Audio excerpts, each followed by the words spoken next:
Sometimes the heart knows what it needs before the mind can understand.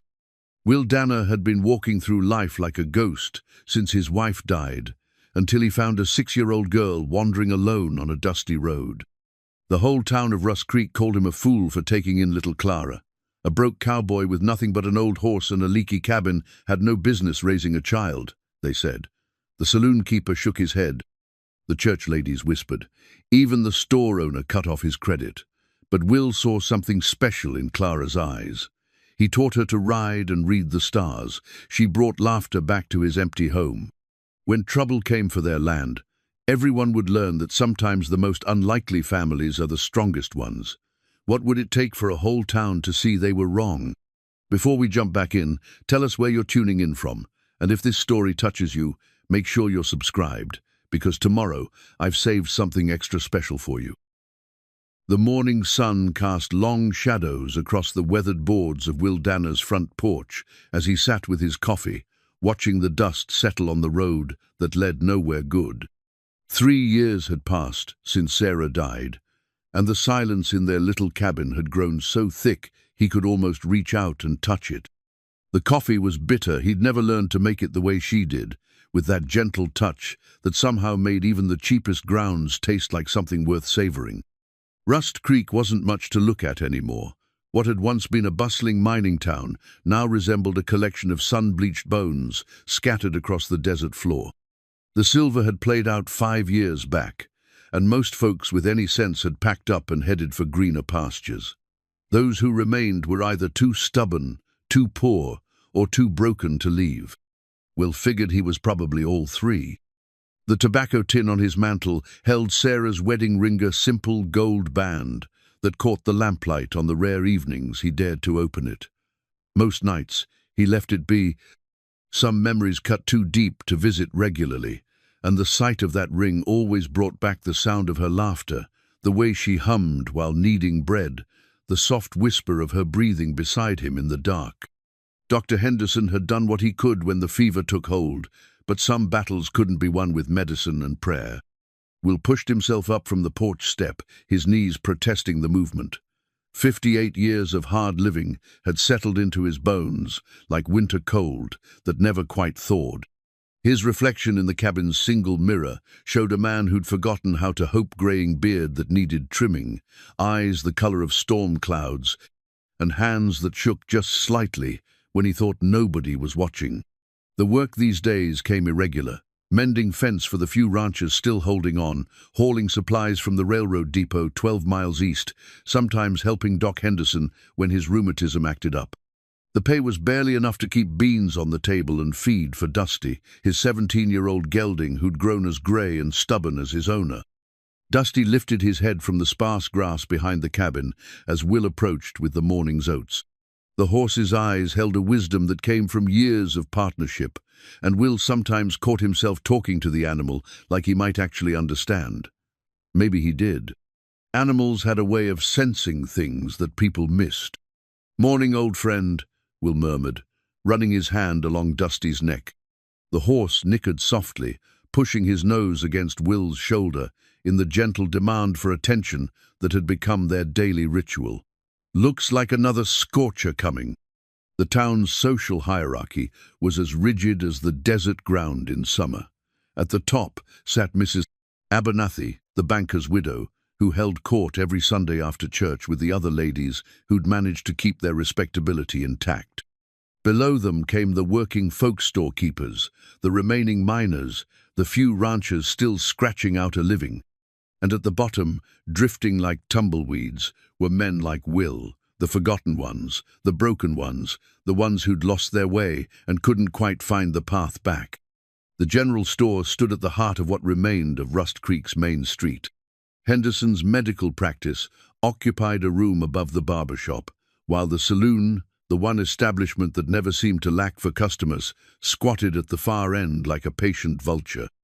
The church, with its peeling white paint and crooked steeple, tried to maintain dignity in the face of gradual decay. Will's reputation in town was neither good nor bad, it simply was. He paid his debts when he could, kept to himself, and caused no trouble. The church ladies pitied him in that particular way, reserved for widowers who couldn't manage to pull themselves together. The men at the saloon tolerated his presence during the few times he allowed himself a whiskey. The storekeepers extended credit when times were particularly lean, though always with the careful calculation of men who couldn't afford too much charity. It was on a Tuesday morning in late September when Will's life changed forever. He'd been riding back from the Jameson ranch, where he'd spent 2 days mending fence for a handful of coins and a promise of more work come spring. The desert air held that particular stillness that comes before the weather turns, and Dusty's ears kept flicking forward as if he sensed something on the wind. The overturned wagon appeared around a bend in the road like a wound in the landscape. The horses were gone cut loose or run off. Will couldn't tell which.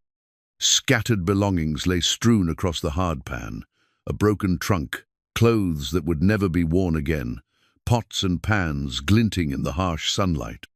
And there, partially hidden in the shadow of the wagon's tilted bed, he saw her. The little girl couldn't have been more than 6 years old. Her dress, once blue, now torn and dusty, clung to her small frame as she sat perfectly still, clutching something in her arms. Her dark hair hung in tangles around a face that held the kind of stillness that comes after tears have been exhausted. Will dismounted slowly, approaching the way he might, a frightened animal. "Hello there, little one." She looked up at him with eyes the color of winter sky, and Will felt something crack open in his chest, something that had been sealed tight since Sarah's funeral. The child didn't speak, but her gaze followed his every movement with the alertness of someone who'd learned to be wary. In her arms, she held a small wooden horse, carved with the rough skill of someone who worked with love rather than precision. Its mane was painted black, its body a soft brown, and despite everything that had happened, she protected it like it was the most precious thing in the world. Will found the bodies 30 yards from the Wagona man and woman, probably the child's parents, along with what looked like an older boy. The desert had already begun its work, and Will said a quiet prayer before covering them with stones. The wagon's contents told the story of a family moving west, carrying everything they owned, toward some dream that would never be realized. When he returned to the child, she was still sitting in the same spot, still holding the wooden horse. Will knelt beside her, close enough to offer comfort, but far enough to avoid crowding her fear. "What's your name, sweetheart?"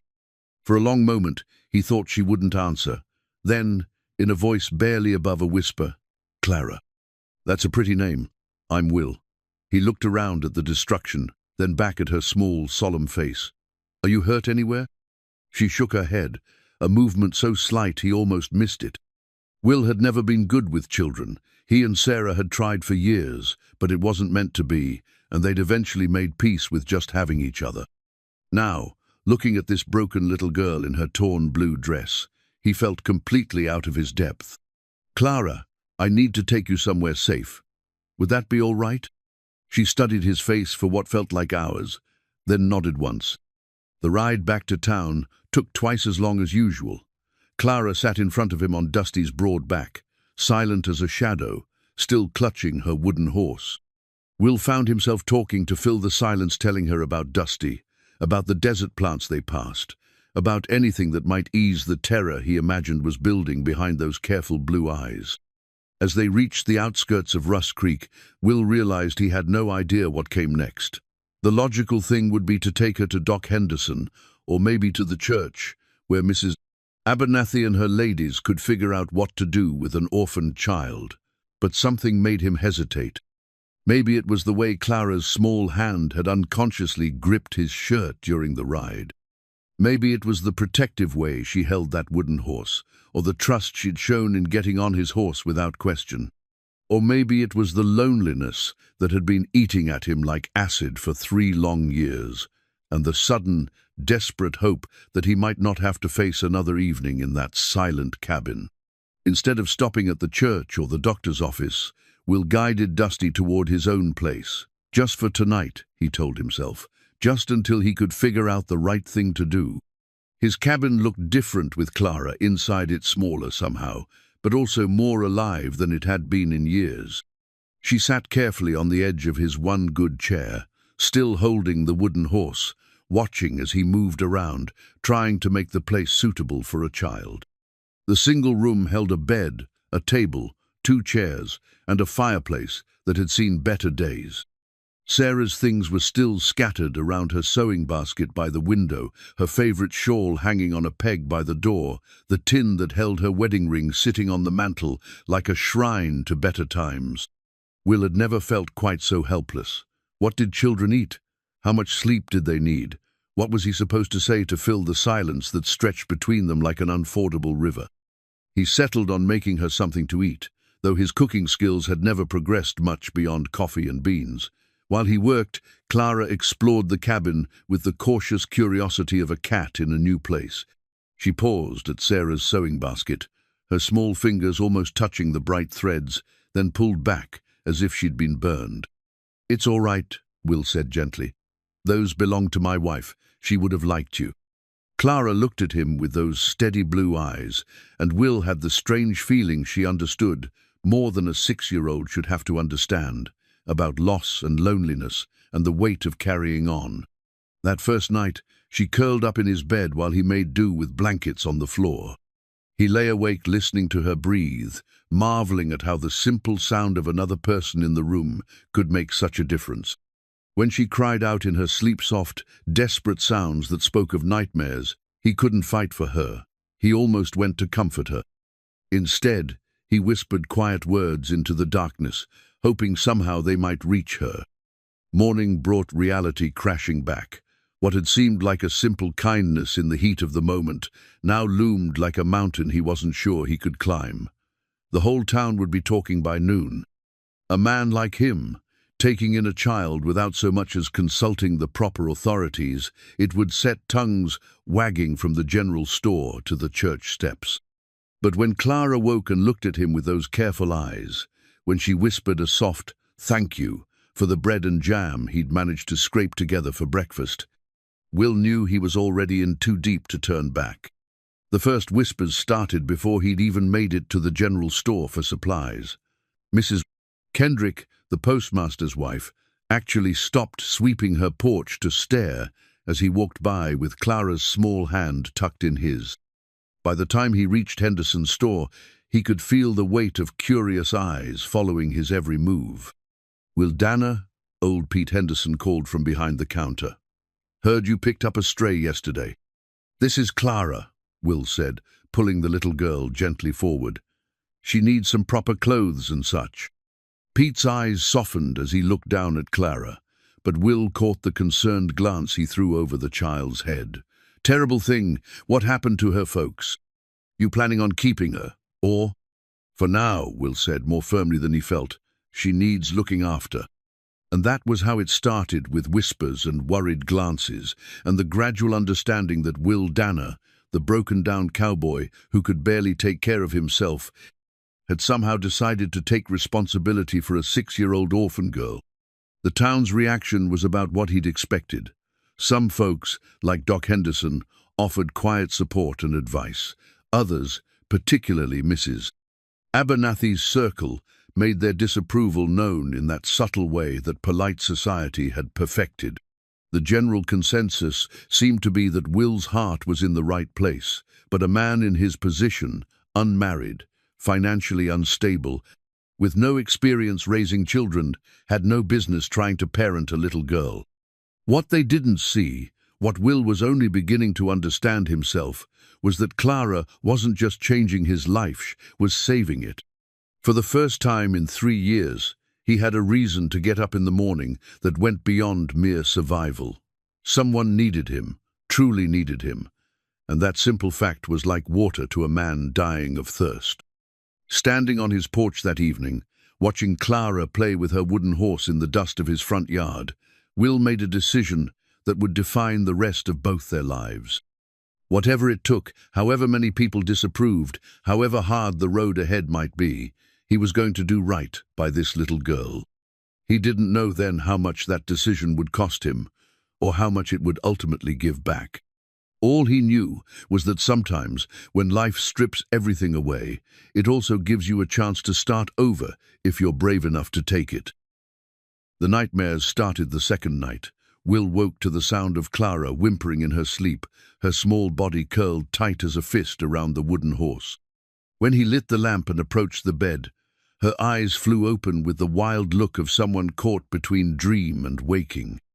"It's all right, Clara," he whispered, keeping his voice low and steady. "You're safe now." She stared at him for a long moment, as if trying to remember where she was and who he was. Then she pulled the wooden horse closer to her chest and turned away, facing the wall. Will sat on the edge of the chair until her breathing evened out again, but sleep didn't come easy for either of them.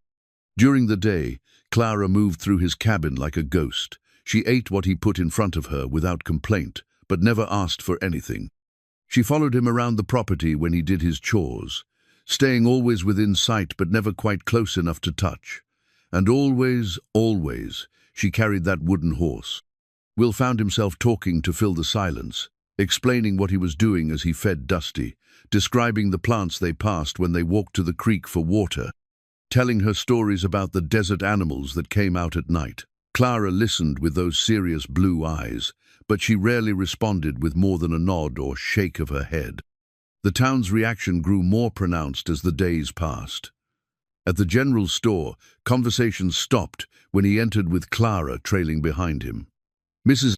Abernathy made a point of approaching them after church on Sunday, her voice dripping with false sweetness as she questioned Clara about her arrangement with Mr. Danner. "Are you being properly looked after, dear?" she asked, her cold eyes never leaving Will's face. "A growing girl needs certain things: proper guidance, suitable clothing, education in feminine pursuits." Clara pressed closer to Will's leg, her free hand gripping his pants while the other clutched her wooden horse. "He takes good care of me," she said quietly, her first full sentence in anyone else's presence. Mrs. Abernathy's eyebrows rose. "I'm sure he tries, dear, but perhaps you'd be more comfortable with a proper family, people who understand what a little girl needs." "I'm fine," Clara said, this time with more force. Will felt a surge of pride mixed with protectiveness. He placed his hand gently on Clara's shoulder. "We're managing just fine, Mrs. Abernathy. Thank you for your concern." The banker's widow smiled tightly. "Of course, though I do wonder what the territorial authorities might think about this arrangement." That night, Will sat on his porch long after Clara had gone to sleep, turning Mrs. Abernathy's words over in his mind like stones in a tumbler. He'd been so focused on getting through each day, on figuring out how to care for a traumatized child, that he hadn't considered the legal implications of what he'd done. Could someone really take Clara away from him? Did he have any rights at all? The answer came sooner than he'd expected. Sheriff Morrison arrived on a Tuesday morning, his expression apologetic but official. Clara was playing in the dirt near the porch, building small corrals for her wooden horse, while humming tunelessly under her breath. The first time Will had heard her make any sound that resembled happiness. "Morning, Will," the sheriff said, dismounting from his horse with the careful movements of a man whose back had seen too many years in the saddle. "Afraid this isn't a social call." Will set down the bridle he'd been mending. "What can I do for you, Tom?" "Got some complaints about your situation here. Folks saying it ain't proper. You keeping that little girl without going through the right channels." Sheriff Morrison glanced at Clara, who had stopped playing and was watching them with wary attention. "I've got to ask some questions, make a report." "Ask away." "You got any legal claim to the child? Paperwork? Anything like that?" "No," Will admitted. "I found her after the accident, brought her here. Haven't had time to figure out the legalities." "Well, that's a problem." The sheriff pulled out a small notebook. "Territory's got rules about orphan children. They're supposed to go through proper channels, church, or the territorial office in Denver. There's procedures." Clara had abandoned her play entirely now, clutching the wooden horse as she watched the two men talk. Will could see the fear creeping back into her eyes, the same wild look she'd had those first few nights. "She's doing fine here, Tom. Eating regular, sleeping better. I'm teaching her what I can." "I can see that." Sheriff Morrison's voice was kind but firm. Problem is, it don't matter what I think. Mrs. Abernathy and some of the other ladies have filed a formal complaint. Say it ain't appropriate for an unmarried man to be raising a young girl alone. Will felt something cold settle in his stomach. What does that mean? Means I got to file a report with the territorial office. They'll send someone out to investigate, make a determination about the child's welfare. And if they decide I'm not fit, then they'll find her another place, probably with a proper family, maybe back in Denver where there's more opportunities. Clara stood up abruptly, dirt falling from her dress. She walked over to Will and pressed herself against his side, looking up at the sheriff with defiance that seemed too old for her years. "He's not going to hurt me," she said clearly. "He makes me breakfast every morning. He tells me stories about the stars. He doesn't yell or drink too much or hit anything." Her voice grew stronger with each word. "He's good to me." Sheriff Morrison's expression softened. "I'm sure he is, sweetheart, but there's rules about these things. Then the rules are stupid." "Clara," Will said gently, though privately he agreed with her assessment. That night, after the sheriff had left with his promises to make the report as favorable as possible, Will found himself sitting on the edge of Clara's bed for the first time. She'd been unusually quiet since the sheriff's visit, picking at her dinner and avoiding his eyes. "Are you going to send me away?" she asked suddenly, her voice very small. "Not if I can help it. But you might have to." Will chose his words carefully. "Some people think you'd be better off with a different family, a family with a mother and father, people who have more money, a bigger house." Clara was quiet for a long moment, staring down at the wooden horse in her lap. "This was my brother's," she said finally. "Tommy made it for me before we left Missouri. Papa said we were going to California, where the oranges grow on trees and you can pick them right off." It was the most she'd ever told him about her life before. Will waited, afraid that if he spoke, he might break the spell. "Tommy was 8. He was going to teach me to whittle when we got to California, make me a whole stable of horses." Her thumb traced the carved mane. "I don't remember much about the accident. Just waking up and everyone being gone, and the wagon all broken, and being so thirsty. I'm sorry, Clara. I'm sorry you lost your family. Are you my family now?" The question hit him like a physical blow. Will looked down at this small, serious girl who'd somehow become the center of his world in just a few short weeks, and realized that she already was family, more family than he'd had since Sarah died. "If you want me to be." "I do." She looked up at him with those steady blue eyes. "I want to call you Papa. Is that all right?" Will's throat tightened. "I'd like that very much." "Papa," she said, trying out the word. Then more confidently, "Papa." She leaned against him, and for the first time since he'd found her, Clara let go of the wooden horse long enough to put her arms around his neck. Will held her carefully, as if she might disappear, if he squeezed too tight, and felt something fundamental shift inside his chest. "I won't let them take you away," he whispered into her dark hair. "I promise." It was a promise he had no idea how to keep, made to a child who'd already lost everything once. But as Clara fell asleep in his arms, still whispering Papa like a prayer, Will knew he'd rather die than break it. The next morning brought a new determination. If the territorial authorities wanted to judge his fitness as a father, then he'd give them something to judge. He started by cleaning the cabin from top to bottom, organizing his few possessions and making space for Clara's things. He bought her proper clothes from the general store, ignoring Pete Henderson's sympathetic looks and the whispered conversations of other customers. Most importantly, he began teaching her in earnest. Clara was brighter than anyone had given her credit for. She absorbed everything he showed her, like dry earth soaking up rain. He taught her to read using Sarah's old books, to cipher numbers by counting out change at the store, to identify plants and animals and weather signs. "The more you know," he told her as they sat on the porch in the evening, "the stronger you are. No one can take knowledge away from you once you have it." Clara nodded seriously, practicing her letters in the dust with a stick. "Will you teach me to ride Dusty?" "When you're ready." "I'm ready now." Will looked at her determined face and smiled, the first real smile he'd felt in years. "All right then. Tomorrow we'll start with the basics." As the weeks passed, something beautiful began to happen. Clara bloomed under his care like a desert flower after rain. She laughed, actually laughed, when Dusty nuzzled her looking for treats. She asked endless questions about everything she saw. She even started leaving the wooden horse behind sometimes, secure enough in their bond to venture a few steps without her talisman. And Will discovered that teaching her was healing something in himself he hadn't even realized was broken. Every small triumph, the first time she successfully read a whole sentence, the day she helped him fix a loose board without being asked, the evening she fell asleep in his chair while he read aloud, filled a hollow place in his chest that had been empty for far too long. But even as their life together took shape, the shadow of the territorial investigation hung over them. Will caught Mrs. Abernathy watching them with calculating eyes.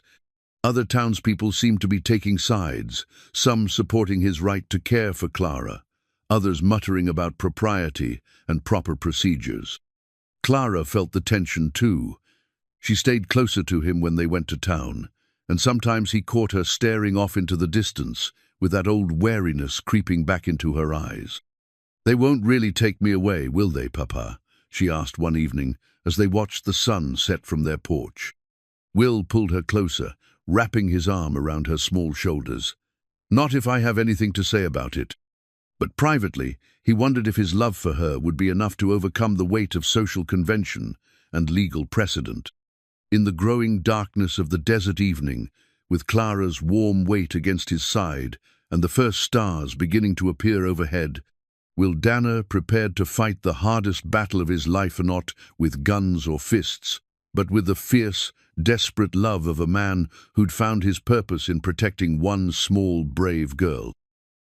Winter arrived early that year, bringing with it a biting wind that rattled the cabin's windows and sent Clara scrambling closer to the fireplace each evening.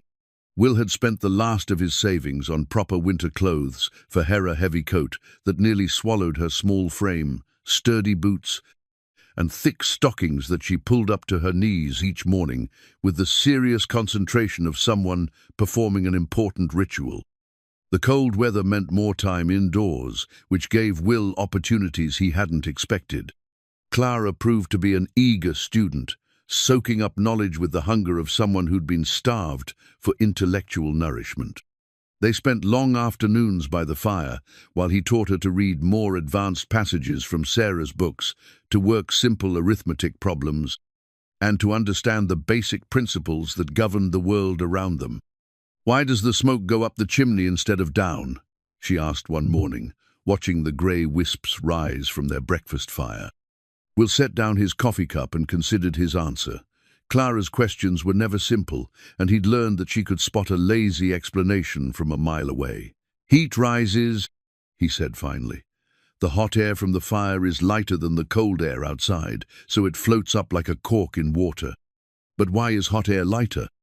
"Well, when you heat something up, the tiny pieces that make it up, pieces so small you can't see them, they start moving around more. When they move more, they take up more space, which makes the whole thing lighter." Clara nodded thoughtfully, filing the information away with the same careful attention she gave to everything else. Will marveled at her mind, the way she connected new ideas to things she already knew, building a framework of understanding that grew stronger each day. The real breakthrough came when he showed her his old spurs. He'd found them in a trunk under the bed, tarnished silver that had once gleamed with the pride of a young cowboy who thought he could conquer the world. Clara turned them over in her small hands, tracing the intricate engravings with her finger. "These are beautiful," she said quietly. "Why don't you wear them anymore?" Will sat back in his chair, the weight of memory settling over his shoulders. "Haven't had much call for them lately. Those are from my cattle driving days, back when I was young and foolish enough to think I could make my fortune pushing longhorns up the trail to Kansas. Tell me about it." So he did. As the winter wind howled outside their cabin, Will found himself sharing stories he hadn't told in years. About the long drives across endless grassland, about nights spent sleeping under stars, so bright they seemed close enough to pluck from the sky. About rivers that had to be crossed, and storms that came out of nowhere to test a man's resolve. Clara listened with rapt attention, and Will realized that in telling her these stories, he was doing more than just entertaining. He was passing on something essential, something that connected her to the wisdom and experience of generations who'd faced hardship and survived. "The most important thing I learned," he told her as he cleaned the spurs and began working oil into the leather straps, "was how to read the signs around you. The way cattle move when they're nervous, the smell of the air before a storm, the difference between a creek that's safe to cross and one that'll sweep you away. Can you teach me?" "Some of it. The principles are the same whether you're watching cattle or watching people or just watching the world." And so began Clara's education in what Will privately thought of as the real curriculum, the kind of knowledge that couldn't be found in books, but could mean the difference between thriving and merely surviving. He taught her to identify different types of clouds and what weather they brought, to recognize the calls of various birds and what their behavior meant, to understand the subtle signs that indicated when an animal was sick or frightened or aggressive. Clara approached these lessons with the same intensity she brought to everything else. She practiced reading the sky each morning, predicting the day's weather with increasing accuracy. She learned to move quietly enough to observe the desert animals without disturbing them, cataloging their habits in her memory with the precision of a natural scientist. But it was when Will brought her out to meet Dusty properly that something truly magical happened. The old gelding had been watching Clara with curious eyes for weeks, nickering softly whenever she appeared, but keeping his distance when she seemed uncertain. Will had been waiting for the right moment to introduce them formally, sensing that the relationship between Clara and Dusty could be something special if it was allowed to develop naturally. "Horses are honest," he told her as they approached the corral where Dusty was munching hay. "They don't lie or pretend to be something they're not. If you're nervous, he'll know it. If you're calm and confident, he'll feel that too." Clara studied the horse with those serious blue eyes. "He's very big." "He is, but size doesn't always mean danger. Dusty's been my partner for more years than I can count. He's carried me through thunderstorms and across rivers and over mountains, and he's never once let me down." They stood at the fence for a long time, just watching. Dusty eventually ambled over, his curiosity overcoming his natural caution around strangers. He stretched his neck toward Clara, nostrils flaring as he caught her scent. "Can I touch him?" "Hold your hand out flat, like this," Will demonstrated. "Let him smell you first. That's how horses say hello." Clara extended her small hand with careful precision. Dusty sniffed delicately, then surprised them both by gently nuzzling her palm. Clara's face lit up with the kind of pure joy that Will hadn't seen since before the accident. "He likes me," she whispered, as if speaking too loudly might break the spell. "He does indeed." Over the following days, Clara and Dusty developed a friendship that amazed even Will. The horse seemed to understand instinctively that this small human required gentle treatment. He would lower his great head so Clara could reach his ears to scratch, and he nickered with obvious pleasure whenever she appeared with treats pilfered from their meager supplies. Clara began spending more and more time at the corral, talking to Dusty in the soft, serious voice she reserved for her most important conversations. Will often caught fragments of these one-sided discussions, Clara telling the horse about the books she was reading, about the weather patterns she'd observed, about her dreams and fears and hopes for the future. "I think he understands me," she told Will one evening as they watched Dusty through the cabin window. "I think you're right." The transformation in Clara was remarkable. The frightened, silent child he'd found by the overturned wagon was gradually being replaced by someone braver, more confident, more fully herself.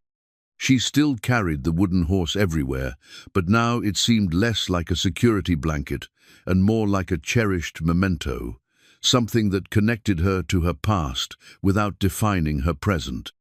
Will found his own transformation just as surprising. Teaching Clara had awakened something in him that he'd thought was dead forever, a sense of purpose that went beyond mere survival, a reason to plan for tomorrow instead of just enduring today. When he looked at her bent over her letters by lamplight, or watched her patiently coaxing Dusty to take an apple from her hand, he felt something he'd never expected to feel again: hope.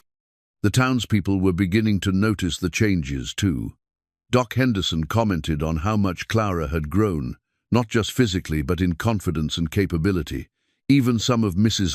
Abernathy's circle seemed grudgingly impressed by Clara's intelligence and good manners, though they still muttered about the impropriety of the arrangement. But Will was most proud of the moments when Clara's essential kindness shone through when she saved part of her dinner for a stray cat that had taken to lurking around their cabin, or when she spent an entire afternoon helping Mrs. Patterson, the elderly widow next door, sort through her late husband's belongings. "She's got a good heart," Mrs. Patterson told Will afterward. "That's not something you can teach. Either a person has it or they don't." As winter deepened and the days grew shorter, Will realized that somewhere along the way, without quite meaning to, he and Clara had become a family. Not the conventional kind that the town expected, but something real and strong, and built on the foundation of mutual respect and genuine affection. The spurs sat on the mantel now, polished and proud, a reminder of the man Will had been and a symbol of the wisdom he was passing on to the next generation. When Clara looked at them, he could see her imagination working, placing him in those old stories, understanding that her papa had once been young and adventurous and brave. "Will you teach me to ride?" she asked one evening, the question he'd been expecting and hoping for. Will looked out at the snow beginning to fall, at Dusty standing patient and solid in the corral, at Clara's eager face in the firelight. "Come spring," he promised, "when the weather's better and you're a little bigger." "I'm big enough now." "Maybe you are," he said, pulling her close. "Maybe you are."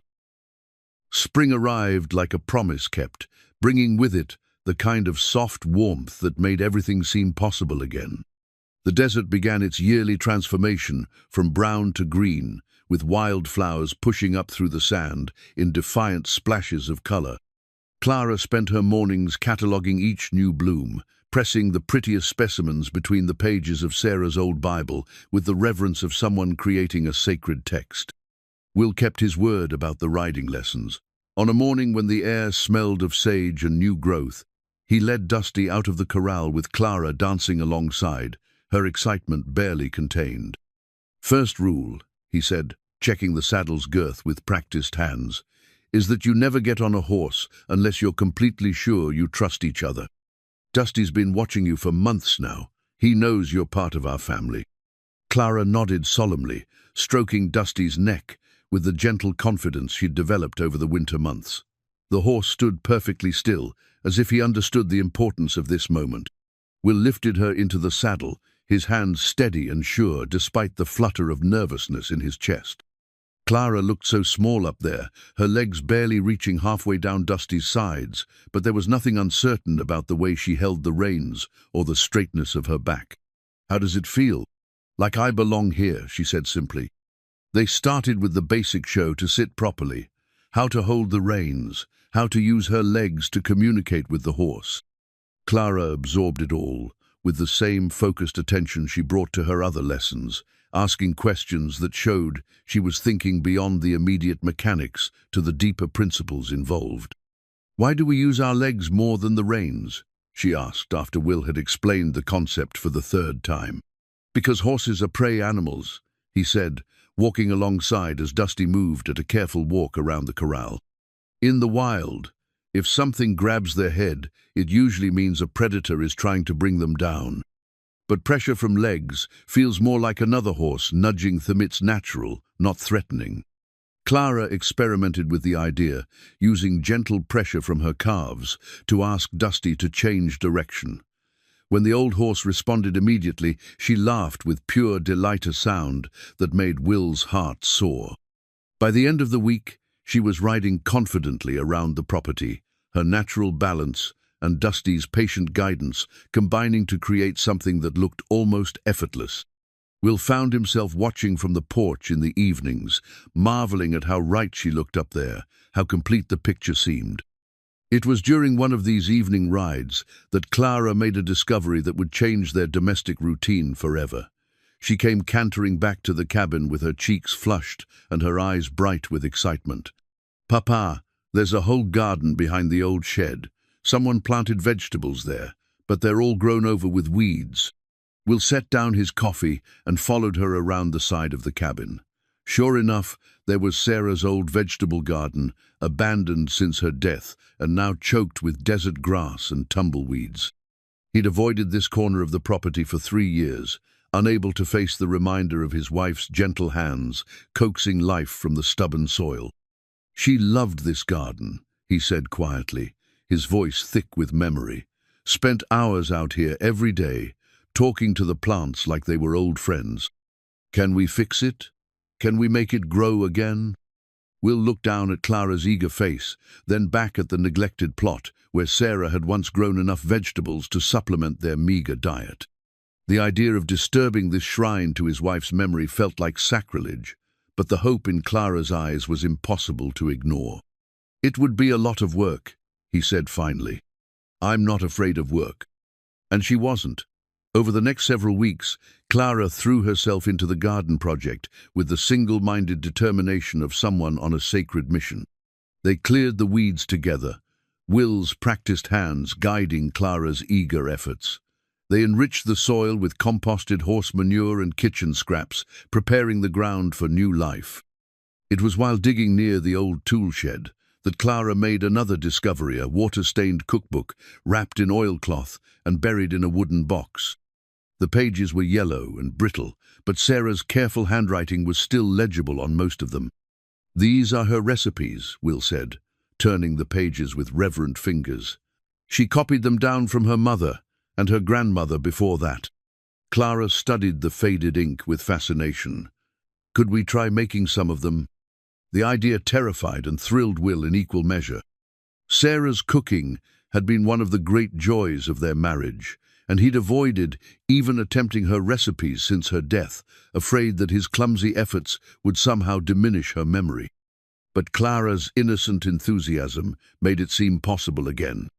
They started with the simplest recipes, cornbread and stew, dishes that could survive his inexperience without complete disaster.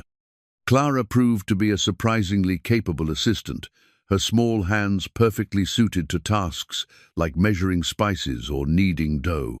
"Sarah would have loved teaching you this," Will said one evening as they worked side by side preparing dinner. "She always said cooking was about more than just food. It was about taking care of people you loved." Is that why she wrote everything down? So someone could take care of people even after she was gone? The question hit Will like a physical blow, revealing a truth so profound he wondered how he'd missed it. Sarah hadn't just been cooking for him, she'd been preparing for a future she somehow knew she might not see, leaving behind the tools someone else would need to carry on the work of nurturing and caring. "I think you're right," he said softly. "I think that's exactly what she was doing." As spring turned toward summer, their life settled into new rhythms. Mornings began with Clara's ride around the property, checking on the growing vegetables and observing the wildlife that came to drink from the creek. Afternoons were for lessons reading, arithmetic, and the practical skills Will continued to pass down. Evenings found them in the kitchen, experimenting with Sarah's recipes and creating new memories to layer over the old ones. The townspeople began to take notice of the changes. Clara's confidence had blossomed into something unmistakable. She spoke clearly when addressed, looked adults in the eye, and displayed a maturity that impressed even her harshest critics. Doc Henderson stopped by one afternoon and found Clara reading to herself on the porch while Will worked nearby. "That's quite a young lady you've raised," he told Will quietly, "smart as a whip and polite as Sunday morning." Even Mrs. Abernathy seemed grudgingly impressed when Clara helped carry groceries for elderly Mrs. Spencer at the general store, refusing payment and insisting it was simply the right thing to do. "Where did she learn such manners?" the banker's widow asked Will suspiciously, as if good behavior in a child was somehow evidence of impropriety. "From watching decent people," Will replied simply, which earned him a sharp look, but no further comment. But it was Clara's fierce loyalty that truly amazed him. When some of the town children made cruel comments about her living with the crazy hermit, Clara responded not with tears or anger, but with a dignity that shamed her tormentors. "He's not crazy," she told Billy Morrison, the sheriff's 10-year-old son. "He's the smartest man I know, and he's teaching me things your father never could." "Like what?" Billy challenged. "Like how to track animals by their footprints, and which plants you can eat if you're lost, and how to tell if a storm's coming by watching the clouds. Like how to be kind to people even when they're not kind to you." Billy had no answer for that, and word of the exchange spread through town faster than wildfire. That evening, as they sat on the porch watching the stars emerge in the darkening sky, Clara leaned against Will's shoulder with the comfortable familiarity of someone who'd found her place in the world. "Papa?" "Yes? I'm glad you found me that day." Will wrapped his arm around her small shoulders, feeling the fierce protectiveness that had become as natural as breathing. "So am I, sweetheart, so am I." In the distance, Dusty nickered softly from his corral, and somewhere in the desert, a coyote called to its mate.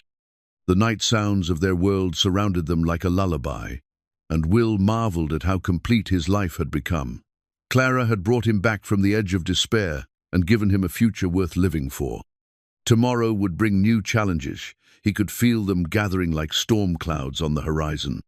But tonight, with Clara safe in his arms and their small kingdom peaceful around them, Will Danner allowed himself to believe that love might be enough to overcome whatever the world tried to throw at them. 6 months had passed since that first terrifying night when Clara had whispered, "Papa," in the darkness, and the transformation in both of them was remarkable. Clara had grown taller, her face losing some of its childish roundness as she approached her 7th birthday. More importantly, she'd grown into herself confident without being brash, curious without being reckless, kind without being naive. Will caught himself sometimes just watching her as she went about her daily routines, marveling at the capable little person she'd become. She could saddle Dusty by herself now, standing on a wooden crate to reach the stirrups. She knew every plant within a mile of their cabin and could predict the weather with accuracy that occasionally surprised even him. Most remarkably, she'd begun teaching some of the younger children in town the things she'd learned, sharing knowledge with the generous spirit of someone who'd never known the fear of scarcity. It was a Tuesday morning in late summer when Will made the discovery that would change everything. He'd been going through his papers, trying to organize the few documents that represented his entire legal existence, when Clara wandered over to see what he was doing. "What's that one?" she asked, pointing to a yellowed piece of paper he'd been avoiding. Will picked up the homestead deed with hands that trembled slightly. "This is the paper that says this land belongs to me. Your Mama Sarah hand I filed this claim 12 years ago. It's not much, but it's ours." Clara studied the document with the serious attention she gave to everything important. "It says 20 acres. How big is that?" "Big enough for a garden, a few animals, maybe a small house if we ever had the money to build one." "We could build a house?" The wistful note in her voice made Will's chest tighten. Their cabin was serviceable, but it was cramped for 2 people, and he'd begun to worry about propriety as Clara grew older. A proper house would solve many problems, but houses required money they simply didn't have. "Someday, maybe," he said carefully. "It would take a lot of saving." Clara was quiet for a moment, then asked the question that had been haunting Will's dreams. "What happens to the land if something happens to you?" Will set the deed down and looked at her seriously. "Why do you ask?" "Billy Morrison said his pa told him that if you died, I'd have to go live with strangers because I'm not really your daughter. He said the land would go to the territory and they'd sell it to pay your debts." The casual cruelty of children never ceased to amaze Will, but Billy was probably just repeating something he'd overheard from adults who should have known better. Unfortunately, he was also probably right. "Billy doesn't know what he's talking about," Will said, though the words felt hollow, even to him. "But what if he does?" Will pulled Clara onto his lap, something he did less often now that she was getting bigger, but this conversation seemed to require the comfort of physical closeness. "Clara, I need you to listen to me carefully.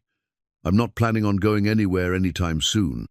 I'm healthy, I'm careful, and I intend to be around to see you grow up and get married and have children of your own. But what if? If something were to happen to me, he continued gently, I'd want you to know that you're the most important thing in my life. This land, this cabin, everything I have, it all means nothing compared to you. And I'll do whatever it takes to make sure you're taken care of. Clara nodded against his chest, but he could feel the tension in her small body. The conversation had awakened fears that had been lurking beneath the surface of their peaceful life. That evening, after Clara had gone to bed, Will sat at his table with the deeds spread out before him and tried to think through their options. The truth was that Billy Morrison was probably right. If Will died tomorrow, Clara would have no legal claim to anything. She'd become a ward of the territory, to be placed wherever the authorities deemed appropriate. The thought of Clara being torn away from everything she'd come to love, everything they'd built together, made Will physically sick. There had to be something he could do, some legal provision he could make to protect her. The next morning brought an unexpected visitor. Will was teaching Clara to track rabbits in the soft sand near the creek when they heard hoofbeats approaching the cabin. They returned to find a well-dressed man in a buggy, consulting what appeared to be an official document. "Mr. Danner," the man called out as they approached. "I'm James Hartford from the Territorial Land Office. I wonder if I might have a word with you." Will's blood turned to ice. Official visits never brought good news, and Clara seemed to sense his fear. She moved closer to his side, her hand finding his with the instinctive seeking of comfort that had become natural between them. "What can I do for you, Mr. Hartford?" The man climbed down from his buggy with the careful movements of someone unused to physical labor. He was younger than Will, probably in his 30s, with the soft look of a man who worked with papers instead of his hands. "I'm here about your homestead claim, Mr. Danner. There's been some concern raised about your compliance with the settlement requirements." "What kind of concern?" Hartford consulted his papers. "The Homestead Act requires that claims be actively developed and improved. There's been a complaint filed suggesting that your property hasn't been adequately developed in recent years." Will felt anger beginning to build in his chest. "Who filed the complaint?" "I'm not at liberty to say, but I'm required to conduct an inspection and file a report on the current state of your improvements." They spent the next hour walking the property while Hartford made notes. Will pointed out the cabin's recent repairs, the restored garden that was producing more vegetables than they could eat, the well-maintained corral and outbuildings. Clara followed silently, her eyes never leaving the official's face. Hartford seemed impressed despite himself. "This is actually quite well maintained, Mr. Danner, much better than I was led to expect." "Led to expect? By whom?" "As I said, I can't reveal the source of the complaint. But I can tell you that there were allegations of neglect, abandonment, even suggestions that the property was being used for inappropriate purposes." The implications hit Will like a physical blow.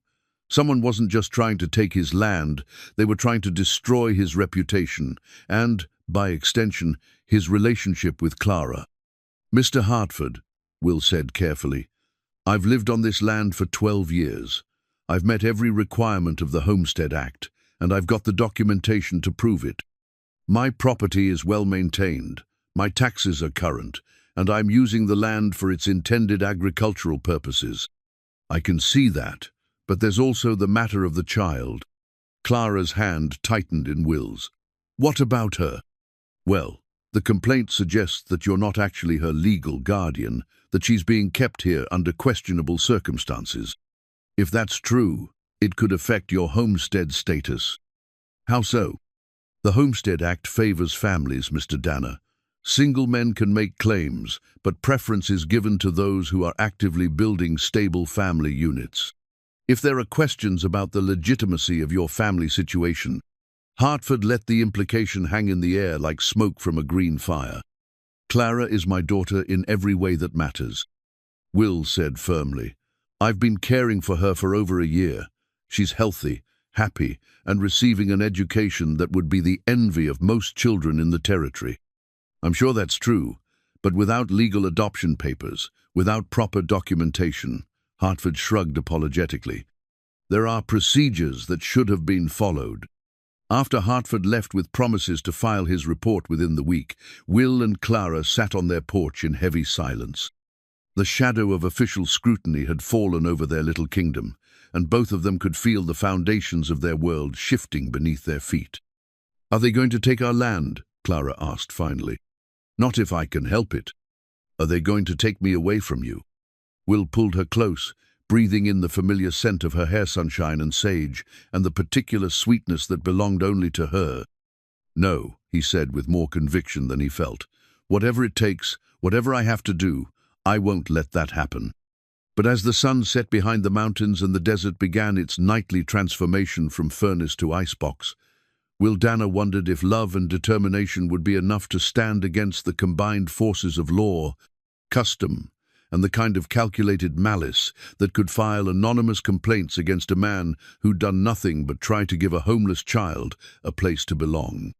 The deed lay on his table inside the cabin, 20 acres of desert that had somehow become a universe.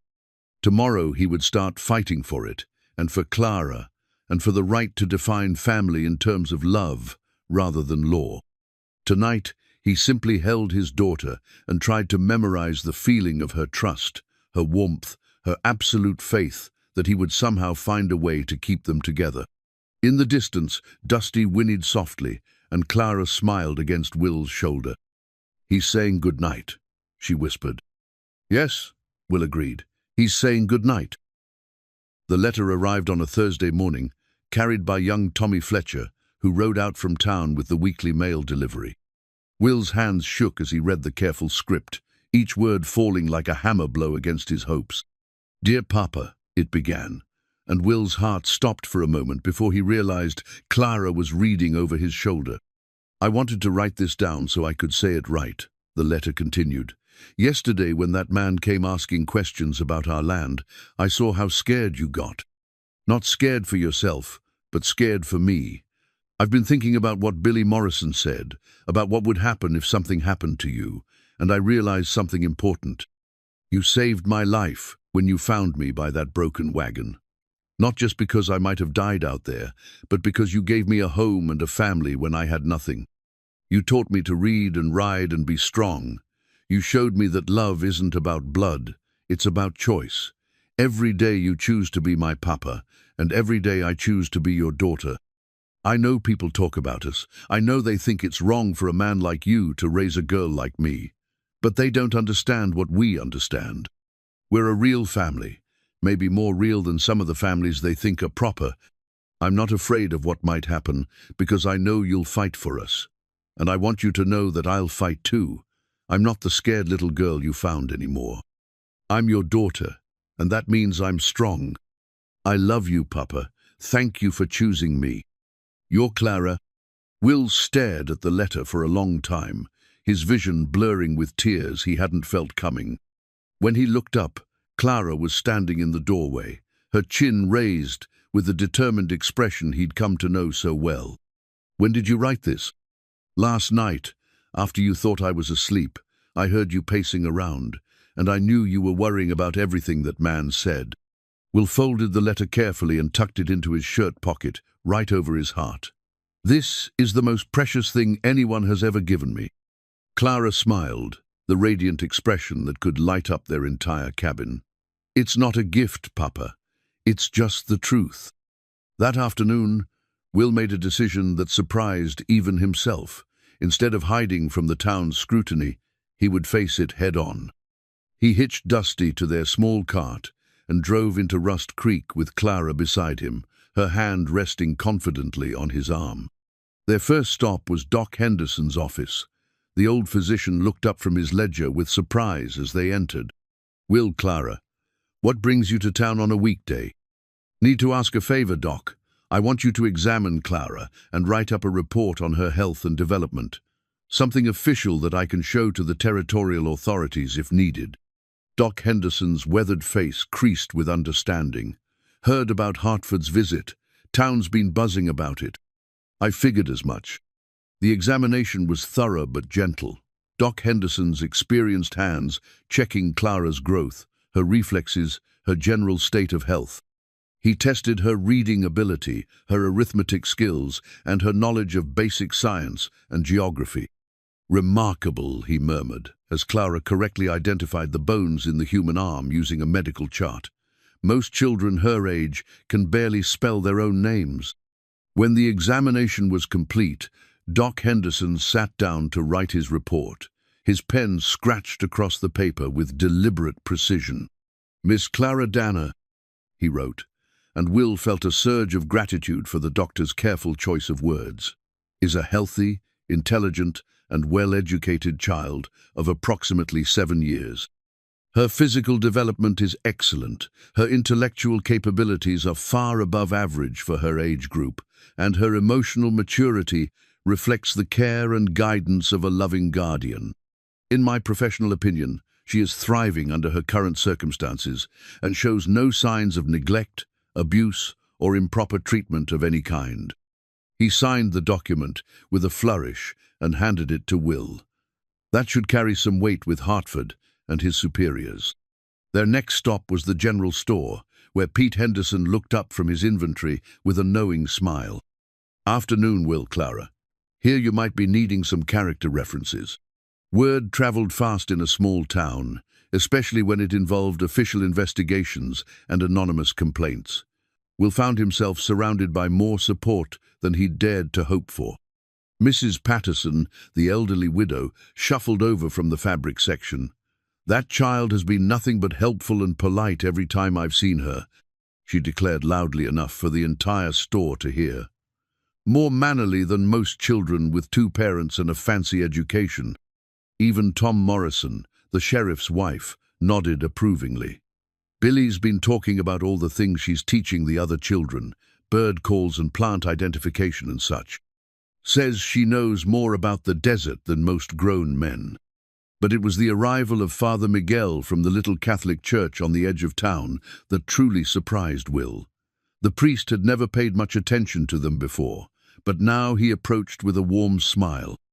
"Mr. Danner, I wonder if I might speak with you privately." They stepped outside while Clara remained in the store, chatting with Mrs. Patterson about a new embroidery pattern. "I've heard about your situation," Father Miguel said quietly. "I want you to know that I've been watching your family for some time now. What I see is a man who took in a child in need and has raised her with love and discipline. That's Christian charity in its purest form." "Thank you, Father. I'm also prepared to provide a written testimonial to that effect, if it would help with the authorities." Will felt overwhelmed by the unexpected support. "I appreciate that more than I can say." "There's something else," the priest continued. "I've heard rumors about who might have filed the complaint against you. Mrs. Abernathy has been asking a lot of questions about your legal status and Clara's situation. She's also been in correspondence with someone in Denver. I saw her at the post office several times last week, sending registered mail." The information hit Will like cold water. Mrs. Abernathy's disapproval had always been obvious, but the idea that she was actively working against them was more disturbing than he'd imagined. Why would she do that? Father Miguel looked uncomfortable. "I think she genuinely believes she's acting in Clara's best interests. In her mind, a proper family with married parents and financial stability would be better for the child, even if Clara is happy where she is. Mrs. Abernathy has very fixed ideas about propriety and social order. A child's happiness is secondary to proper appearances." That evening, back at their cabin, Will and Clara sat on the porch as the sun set behind the mountains. Clara was working on a piece of embroidery. Mrs. Patterson had started teaching her, her small fingers moving with surprising skill. "Papa?" "Yes?" "Are you worried about what's going to happen?" Will considered lying, telling her that everything would be fine, that adults would handle the situation, and she shouldn't concern herself with such matters. But Clara deserved more honesty than that. "I'm concerned," he said carefully, "but I'm not defeated. We've got more friends in town than I realized, and we've got right on our side. What if right isn't enough?" It was a question that cut to the heart of Will's fears.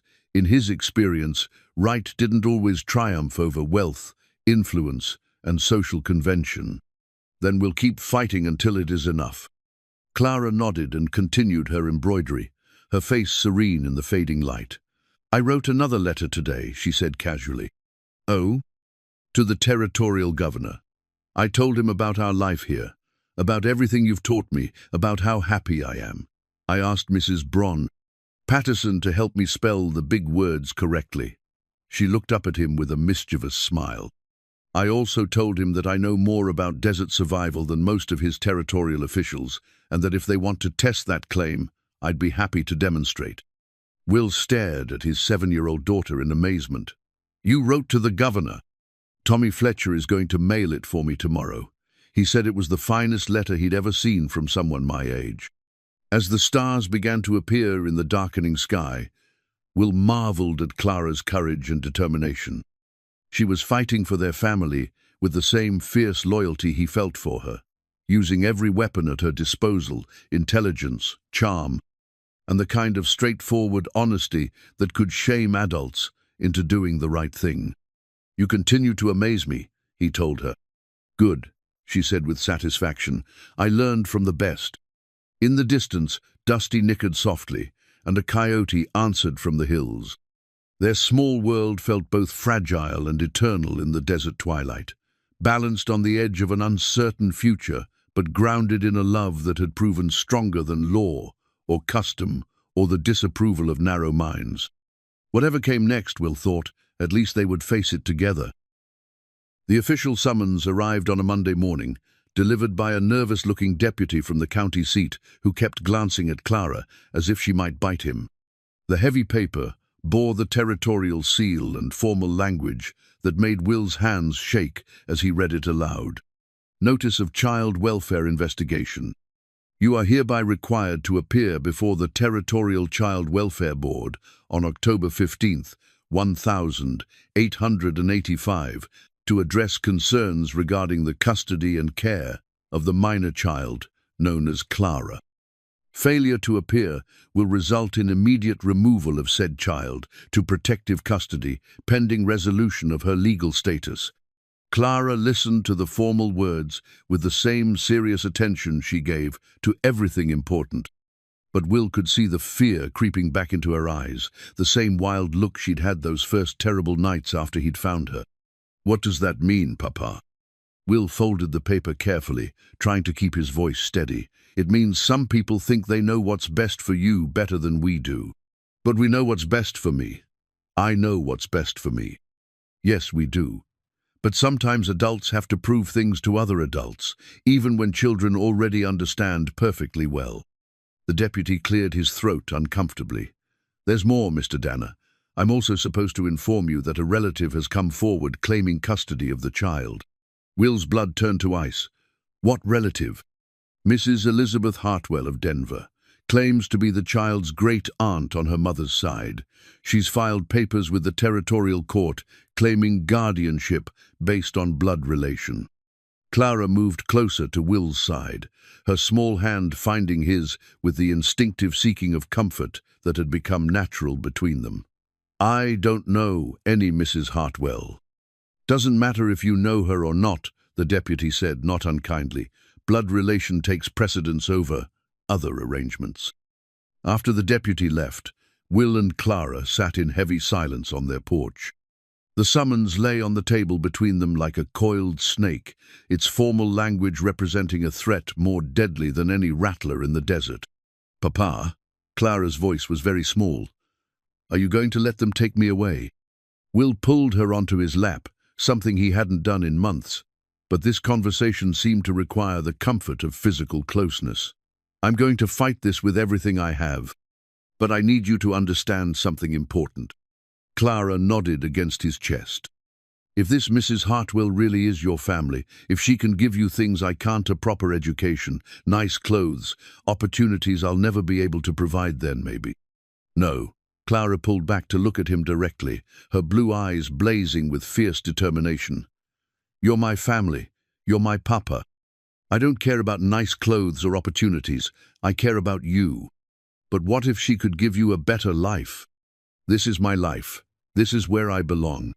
That afternoon, Will made the long ride into the county seat to consult with the only lawyer he knew, whiskey-soaked old fighter named Samuel Cork, who'd helped him with the homestead papers years earlier. Cork's office was above a saloon, reached by a rickety staircase that creaked ominously under Will's weight. "Will Danner," Cork said, looking up from a stack of papers with bleary eyes. "Haven't seen you since you filed that homestead claim. What brings you to my humble establishment?" Will explained the situation, while Cork listened with the focused attention of a man who'd sobered up quickly at the mention of territorial courts and child custody cases. "This is bad, Will. Real bad. Blood relation trumps just about everything in cases like this, especially when you've got no legal standing as a guardian. What about what Clara wants? Doesn't that count for anything?" "Not much, I'm afraid. Courts figure children don't know what's best for them, that adults have to make the hard decisions." Cork poured himself a drink from a bottle on his desk. "Tell me about this, Mrs. Hartwell. What do you know about her?" "Nothing. Never heard the name before today." "Well, we better find out fast. If she's got money and social standing, and you're just a broke cowboy with no legal claim to the child." Cork shrugged eloquently. Will left the lawyer's office with more questions than answers, and a growing sense of dread. The ride back to the cabin gave him time to think, and what he thought about was Clara's face when she'd said, "This is my life, this is where I belong." He found her in the garden, methodically harvesting the last of the summer vegetables, with Dusty standing nearby like a faithful guardian. She looked up when she heard his approach, her face carefully composed. "What did the lawyer say?" Will dismounted and helped her load carrots into the basket she carried. "He said we need to learn more about this, Mrs. Hartwell." "I've been thinking about her," Clara said quietly, "about why she would want me now when she never came looking before." "What do you mean?" "Well, if she's really my great-aunt, she would have known about the wagon accident. News like that travels, especially if there are survivors. So why didn't she come forward a year ago when I really needed help?" It was a perceptive question that cut to the heart of Will's own suspicions. Maybe she just found out. Maybe. Or maybe she wants something else. The answer came 3 days later, delivered by James Hartford in person. The territorial land agent looked even more uncomfortable than he had during his previous visit, consulting his papers with the nervous energy of a man delivering bad news. "Mr. Danner, I've completed my investigation into the complaints about your homestead claim. And the good news is that your property is clearly in compliance with all homestead requirements. The garden, the improvements to the cabin, the livestock, everything is exactly as it should be." Will felt a moment of relief before Hartford's expression warned him that bad news was coming.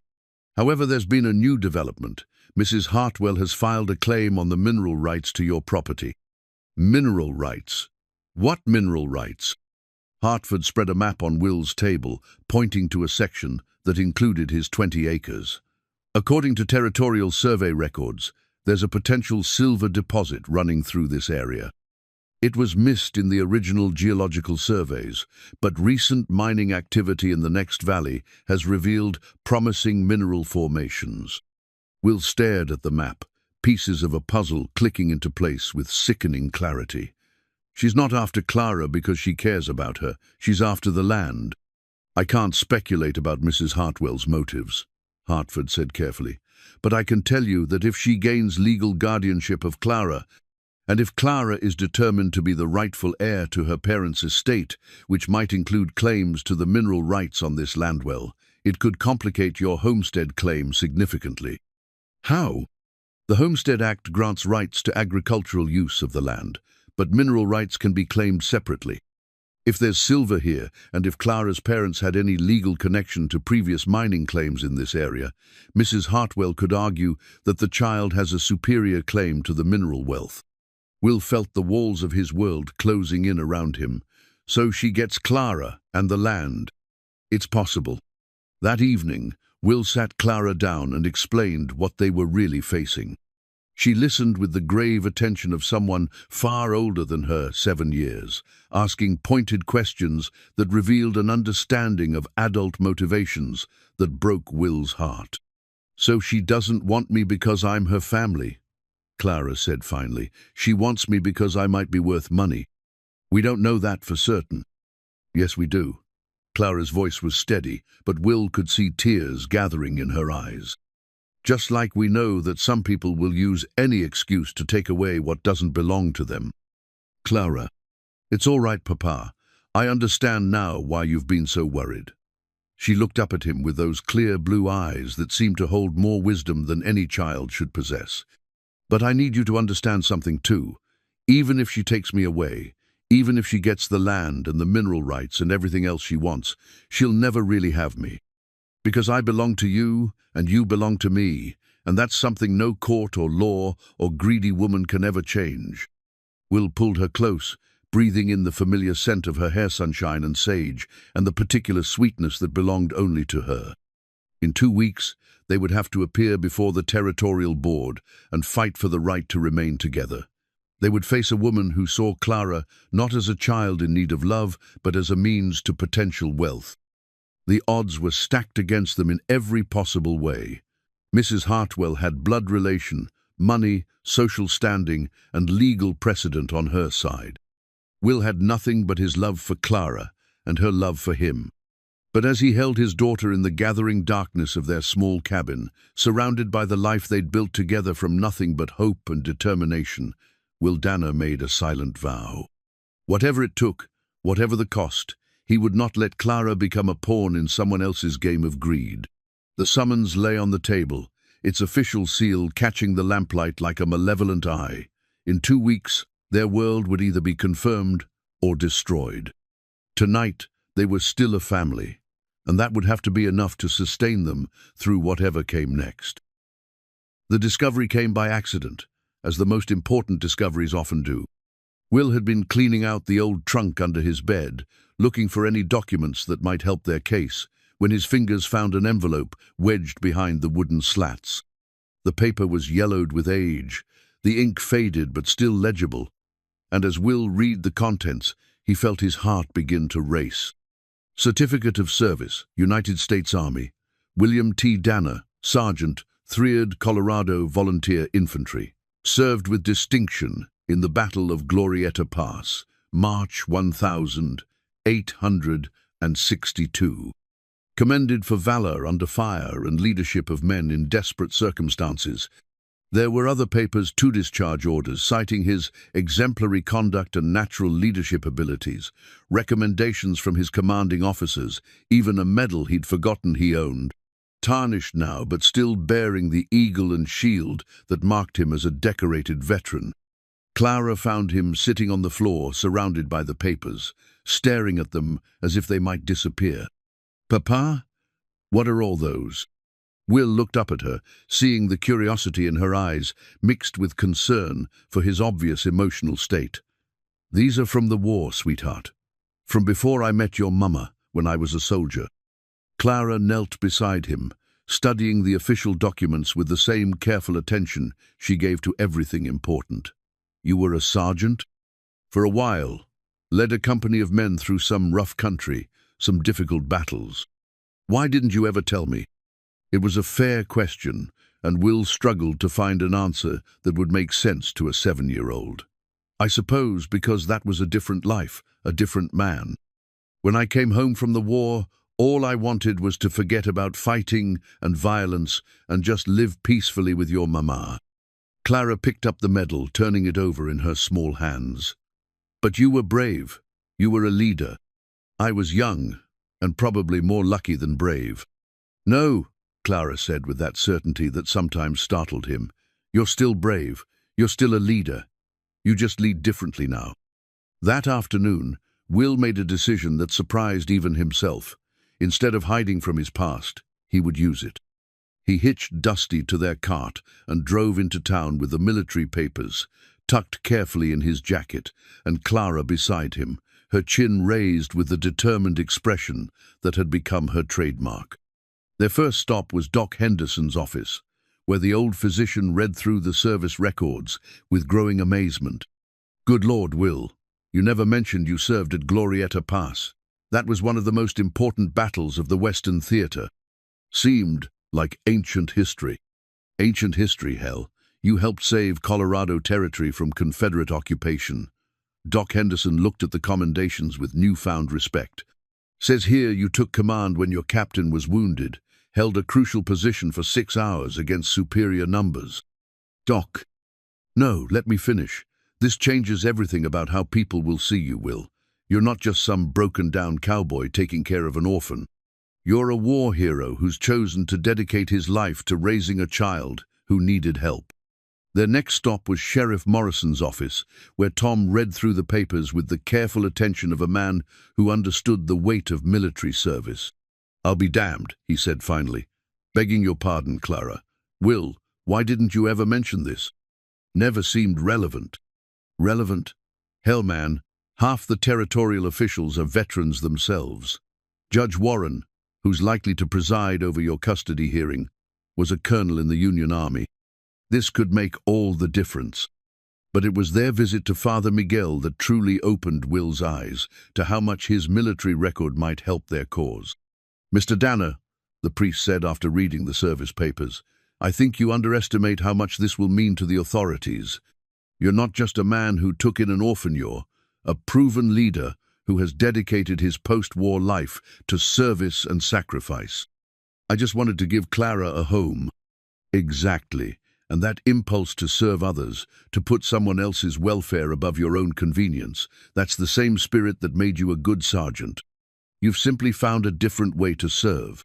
Word of Will's military service spread through Rust Creek faster than wildfire, and the town's reaction was immediate and overwhelming. Men who had barely nodded to him in passing now stopped to shake his hand and thank him for his service. Women who had whispered about the impropriety of his arrangement with Clara began speaking instead about his sacrifice and dedication. Even Mrs. Abernathy seemed taken aback by the revelation, though she maintained her disapproving expression when she encountered them at the general store. Military service is certainly commendable, she said stiffly, but it doesn't necessarily qualify a man to raise a young girl. With respect, ma'am, Clara said politely, I think raising me has qualified him quite well. Mrs. Abernathy's mouth opened and closed like a fish out of water, and Will had to hide his smile at his daughter's perfectly delivered response. The real surprise came when they returned home to find a visitor waiting on their porch, a tall, weathered man in his 60s wearing the kind of clothes that spoke of money and influence. Sergeant Danner, the man said, rising from the porch step where he'd been sitting. I'm Colonel James Warren, retired. I believe we need to talk. Will felt Clara tense beside him, but he stepped forward with his hand extended. Colonel, what brings you all the way out here? Your upcoming custody hearing, for one thing. I'm the presiding judge. Warren's eyes crinkled with what might have been amusement. Also wanted to meet the man who held the left flank at Glorieta Pass for 6 hours, with nothing but green recruits and pure stubbornness. Sir. I was there, Sergeant. Colonel Warren, honest Colorado infantry. We were on the right side of your position. Warren's expression grew serious. If you hadn't held that line, the Confederates would have broken through and taken the entire supply train. You probably saved the whole campaign. Will felt the weight of history settling around them like dust after a sandstorm. I was just doing my job, sir. You were doing a hell of a lot more than that. Warren looked down at Clara, who was watching the exchange with wide eyes. And this is the young lady who's caused all the fuss. This is Clara, Will said, his hand resting protectively on her shoulder. Clara, I'm pleased to meet you. Warren's voice gentled as he addressed her. I understand you've been learning quite a lot from your father here. He's taught me everything important, Clara said simply. Such as how to read the weather and track animals, how to grow vegetables and cook meals, how to read books and work arithmetic, how to be kind to people, even when they're not kind to you. Clara paused, then added, most importantly, he taught me that family isn't about blood, it's about choosing to love someone and take care of them, even when it's difficult. Warren studied Clara for a long moment, then looked back at Will. Sergeant, I came out here because I wanted to see for myself what kind of man you'd become after the war. Some soldiers never find their way back to peacetime. Others find their calling in service of a different kind. I'm not sure I understand, sir. You took the same qualities that made you a good leader of men: patience, dedication, the willingness to sacrifice for others, and you applied them to raising this child. That's not a coincidence, Sergeant. That's character. Warren stayed for dinner, sharing stories of the war and asking Clara questions about her education and her life with Will. As the evening progressed, Will began to understand that this wasn't just a social visit. The judge was conducting his own informal evaluation of their family. "Tell me about your plans for Clara's future," Warren said, as they sat on the porch watching the stars emerge. "I want her to have every opportunity to become whatever she's capable of becoming," Will said carefully. "Right now, that means making sure she gets a good education and learns the skills she'll need to be independent and strong. And if that means she needs to leave here someday, go to a bigger city, attend a proper school." Will felt Clara's eyes on him as he considered his answer. "If that's what's best for her, then that's what we'll do. But I think there's a difference between expanding someone's opportunities and taking away their choice about where they belong."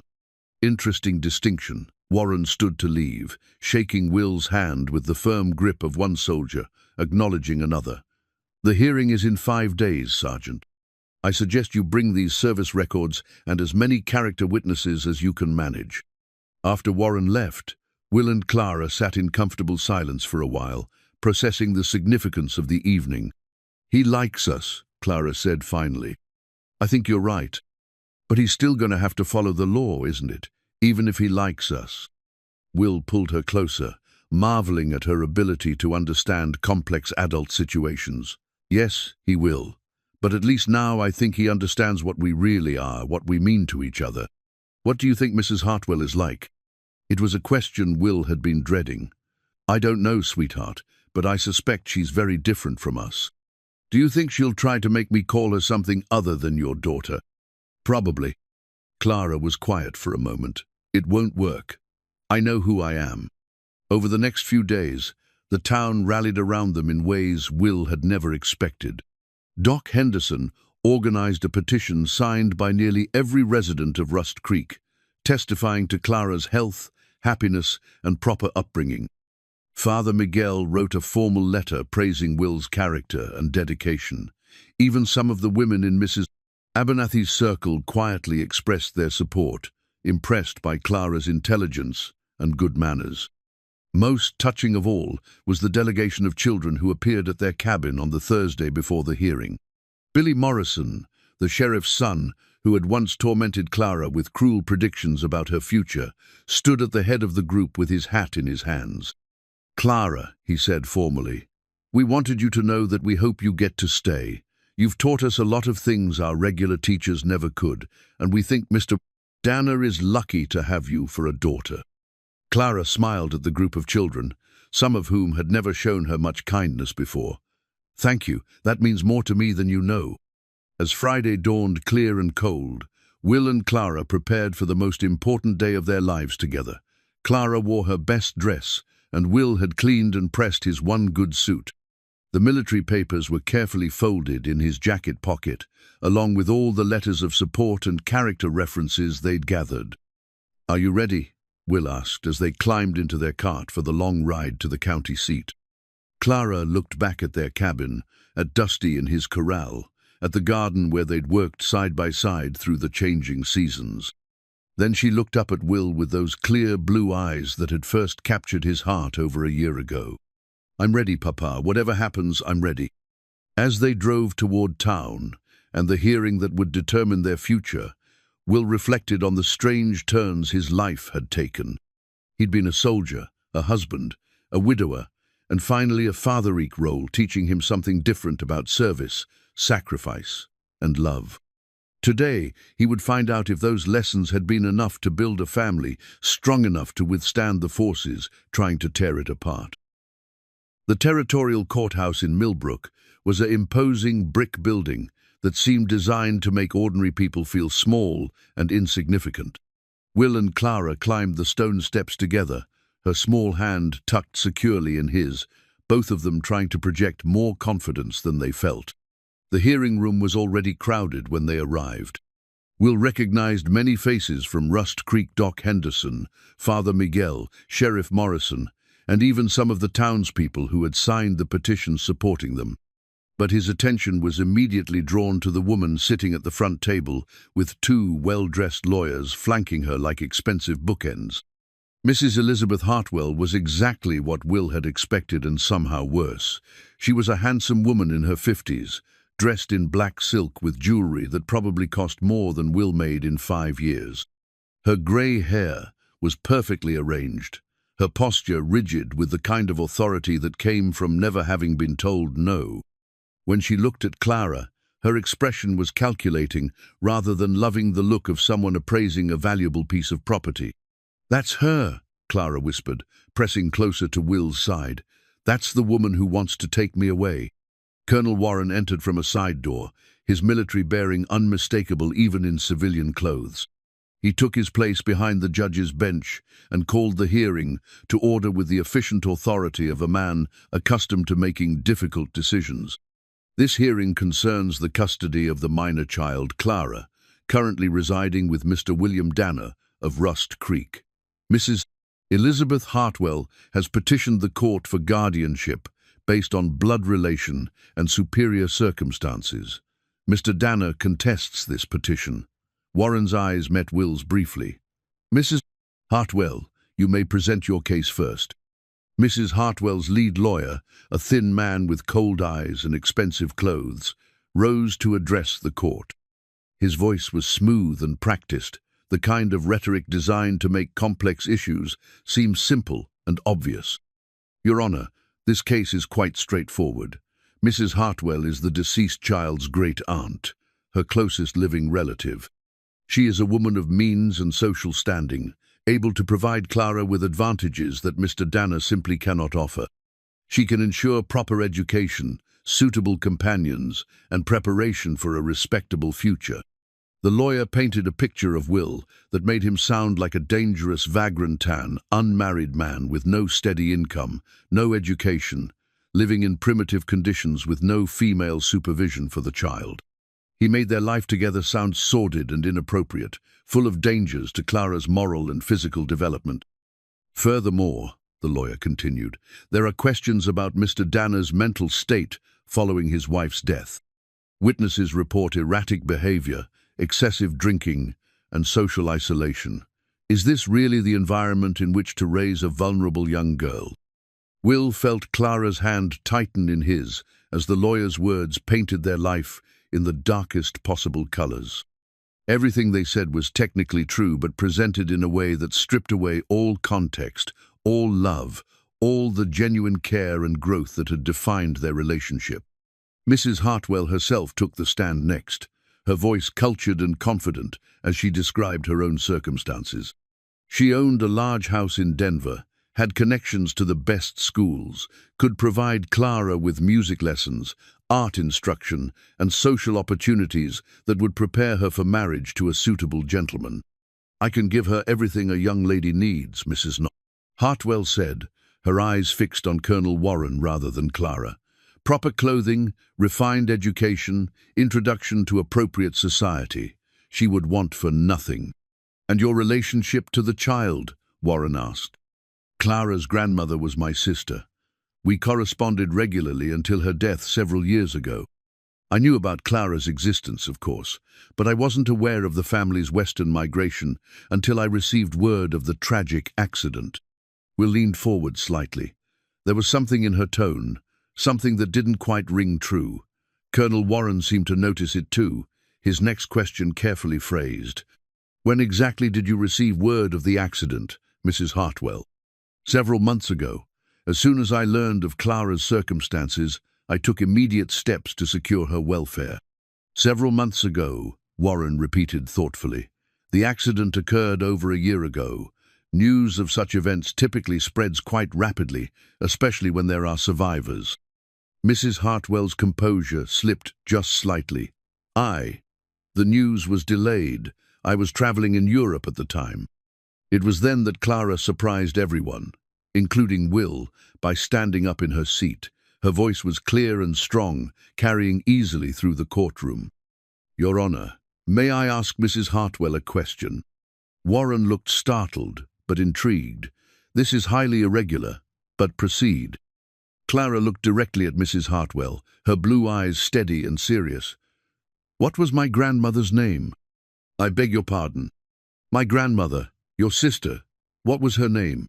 Mrs. Hartwell's eyes flickered to her lawyers, then back to Clara. She was Mary Elizabeth. Clara nodded thoughtfully. And what did my parents call me when I was little? What was their pet name for me? I wouldn't know such details. My grandmother would have told you, if you really corresponded regularly. She would have mentioned that they called me Little Star because I was born during a meteor shower. Clara's voice grew stronger with each word. You don't know anything about me or my family, do you? You just know that I might be worth money. The courtroom erupted in murmurs, and Colonel Warren had to call for order. Mrs. Hartwell's face had gone pale, her carefully constructed facade cracking under the weight of a 7-year-old's simple honesty. The silence that followed Clara's revelation was deafening. Mrs. Hartwell sat frozen at the witness table, her composure completely shattered by a child's devastating honesty. Her lawyers whispered frantically among themselves, trying to salvage a case that was crumbling before their eyes. Colonel Warren leaned forward, his expression grave. Mrs. Hartwell, are you claiming to be this child's great-aunt without actually knowing the details of her family history? That is. Mrs. Hartwell's voice faltered. The specific details of childhood nicknames hardly seem relevant to determining what's best for Clara's future. On the contrary, Warren said firmly, they seem quite relevant to determining the authenticity of your claimed relationship. It was then that Samuel Cork, Will's whiskey-soaked lawyer, surprised everyone by rising with steady dignity. Whatever demons usually plagued him seemed to have retreated in the face of genuine injustice. Your Honor, I'd like to call a witness who can speak to the true nature of Mrs. Hartwell's interest in this child. Warren nodded. Proceed. Cork called James Hartford, the territorial land agent, who took the stand with obvious reluctance. Under oath, Hartford confirmed what Will had suspected, that Mrs. Hartwell had made extensive inquiries about mineral rights in the Russ Creek area, specifically targeting Will's homestead. She was quite knowledgeable about recent geological surveys, Hartford testified. She seemed particularly interested in the potential silver deposits running through Mr. Danner's property. And when did these inquiries begin? Cork asked. Approximately 6 weeks ago, shortly after the new geological report was filed. The timing was damning. Mrs. Hartwell's sudden interest in Clara's welfare coincided perfectly with the discovery of potential mineral wealth, not with any belated family concern. But it was Will's testimony that truly turned the tide. When Cork called him to the stand, Will carried with him the small hand-drawn map Clara had made, showing all the places he'd taught her about every creek, every trail, every meaningful spot in their shared world. Mr. Danner, Cork said gently, tell the court about your relationship with Clara. Will spoke from the heart, his voice steady and sure as he described finding a terrified, traumatized child and watching her bloom into a confident, capable young woman. He talked about teaching her to read and ride, about sharing Sarah's recipes and stories of his own childhood. He described the quiet moments and the ordinary miracles that had transformed them both. She calls me Papa, Will said simply. Not because anyone told her to, but because that's what I became to her, and she became my daughter not through law or blood, but through choice. Every day we choose each other. Every day we choose to be a family. When Cork asked about Clara's development under his care, Will unfolded her hand-drawn map on the judge's bench. The careful detail revealed not just artistic skill, but deep knowledge of their shared territory. This is what Clara drew when I asked her to show me our world. Will said, every plant, every animal trail, every seasonal changes, he knows it all because we learned it together. She didn't just memorize facts from books, she lived the learning. Colonel Warren studied the map with obvious interest, tracing the careful notations and detailed observations that revealed Clara's remarkable education. "This is quite sophisticated work for a 7-year-old, Warren observed. "Clara is quite sophisticated for a 7-year-old, Will replied. "But more than that, she's happy, she's healthy, she's loved." The character witnesses followed in steady succession. Doc Henderson testified to Clara's excellent health and development. Father Miguel spoke of Will's character and dedication. Sheriff Morrison described Clara's helpfulness to other families in town. Even some of Mrs. Abernathy's circle grudgingly admitted that Clara was well-mannered and intelligent. But it was Clara herself who delivered the final, decisive testimony. Colonel Warren called her to the stand with gentle courtesy, his voice softening as he addressed the small figure who'd already shown such remarkable courage. "Clara, do you understand what this hearing is about?" "Yes, sir. It's about where I belong, and who gets to decide that." "And where do you believe you belong?" Clara looked directly at Will, her blue eyes shining with absolute certainty. "I belong with my papa, not because I have to, but because I want to. He saved my life, and I saved his. We're a real family." "What would you say to those who argue that Mrs. Hartwell could provide you with material advantages, better clothes, finer schools, social opportunities?" "I would say that those things don't make a family," Clara replied, with the wisdom of someone who'd learned the difference between having things and being loved.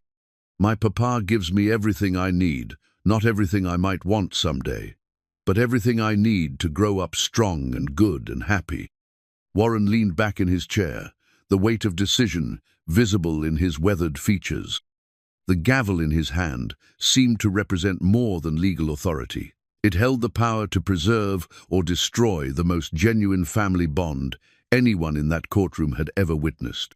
"This court will recess for deliberation," Warren announced.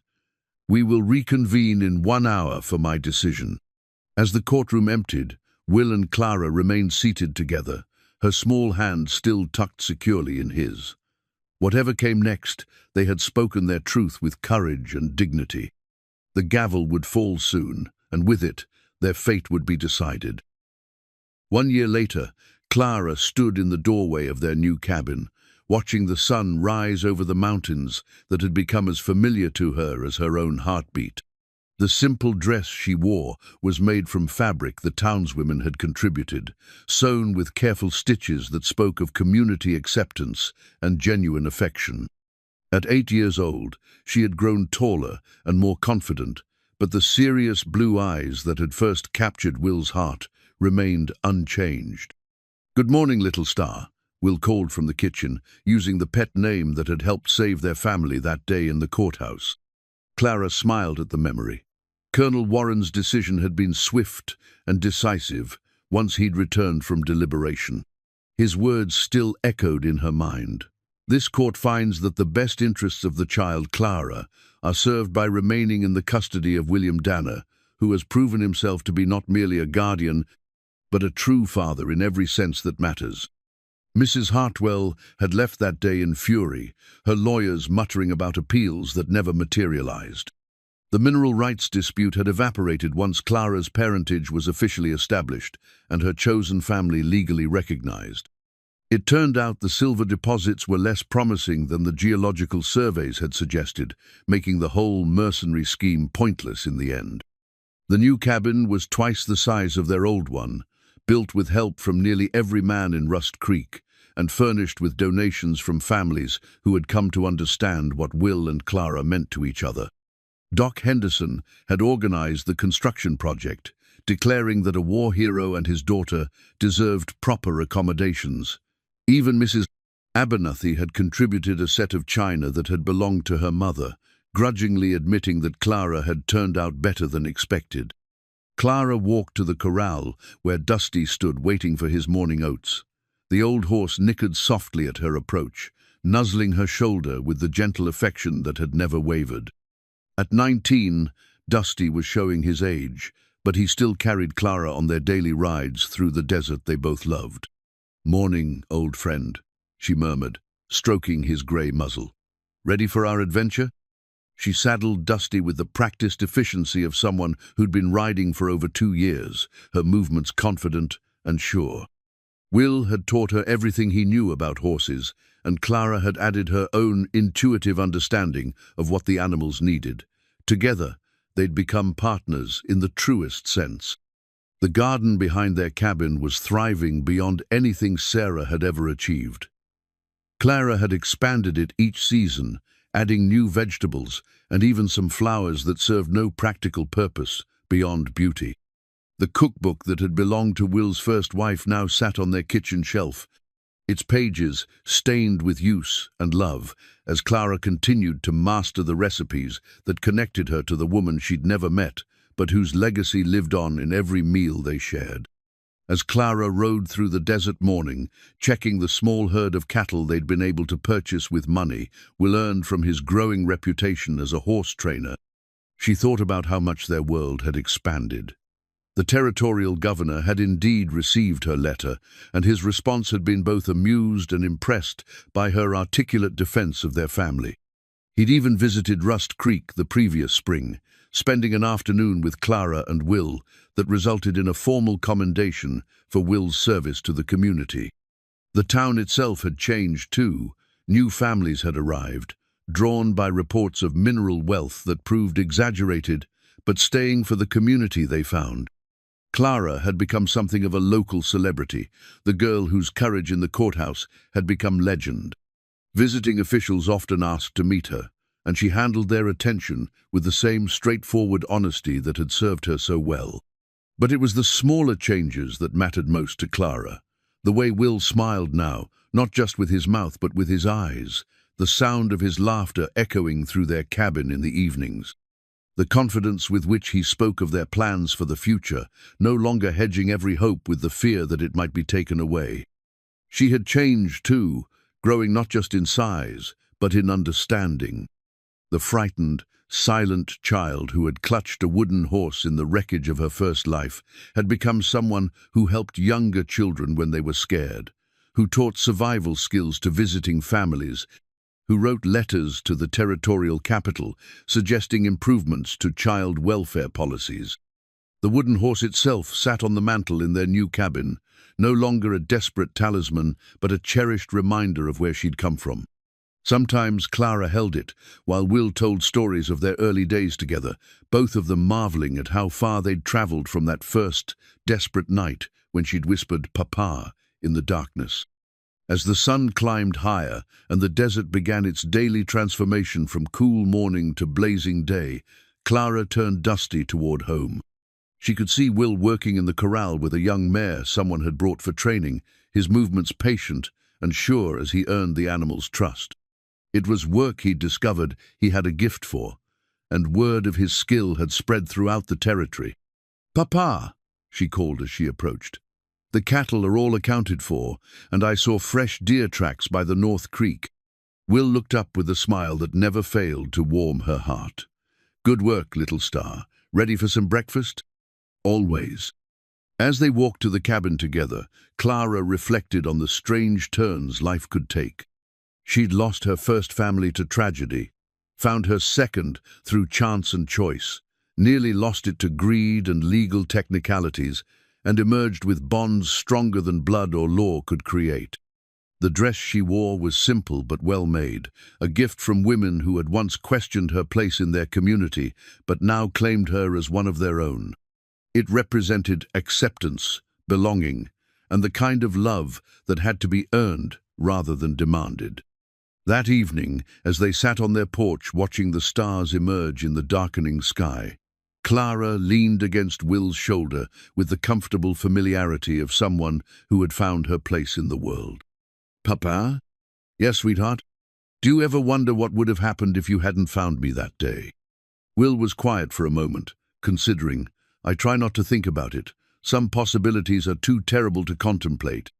"I think you would have found someone else to save," Clara said with the certainty that had become her trademark. "That's who you are. That's who you've always been. And what about you? Do you ever wonder what your life would have been like with Mrs. Hartwell?" Clara shuddered dramatically. Rich, probably, but not happy, not real. She looked up at him with those clear blue eyes that had first captured his heart. Sometimes the family you choose is stronger than the one you're born into. Will wrapped his arm around her shoulders, feeling the familiar surge of protectiveness and pride that had defined his life for the past 2 years. Sometimes it is, little star. Sometimes it is. In the distance, Dusty nickered softly from his corral, and a coyote called to its mate from the hills. The night sounds of their world surrounded them like a lullaby, and Will marveled at how complete his life had become. Clara had saved him from despair and given him a future worth living for. Tomorrow would bring new challenges and new joys. Tonight, with Clara safe in his arms and their small kingdom peaceful around them, Will Danner allowed himself to believe that love had indeed proven stronger than law, stronger than greed, stronger than all the forces that had tried to tear them apart. They were a family, chosen and cherished and unbreakable, and that was everything.